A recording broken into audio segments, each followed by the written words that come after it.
Pour nous, la cigale et la boule noire, qui est sa petite sœur qui est juste à côté, ça reste nos 2 salles de concert préférées à Paris.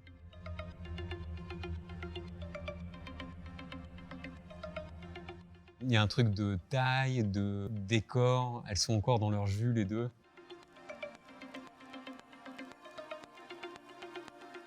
Justice, c'est quand même plus ou moins en toutes les langues le même mot. Et après, il a une symbolique qui évoque une certaine idée de la puissance qu'on aimait bien.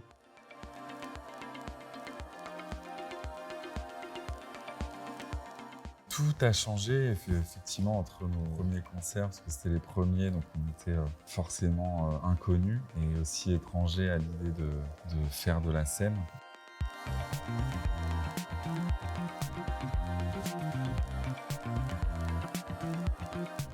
Tout a évolué de manière exponentielle pour nous, que ce soit les réactions du public et la façon dont on fait de la musique sur scène.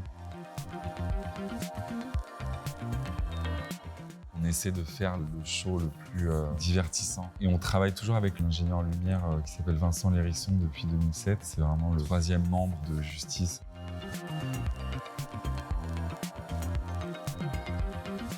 Que ce soit des œuvres ou une technologie qui est nouvelle ou quelque chose qu'on peut voir, on se les envoie. Je suis allé voir Turel à Gagossian, là, au Bourget. En sortant, je lui ai dit, va le voir. Et puis arrive ce moment-là où on se met autour de la table, on commence à définir un peu le cadre dans lequel on va travailler. Tout ce qu'on utilise sur scène est fabriqué sur mesure, donc ça prend énormément de temps.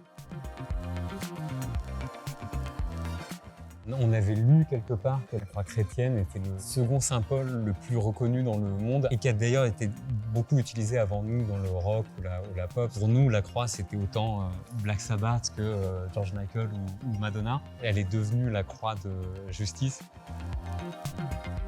Pour moi, Paris, c'est la plus petite grande ville du monde. C'est une ville intense en termes d'architecture. Même les musées de niche sont cool à aller voir.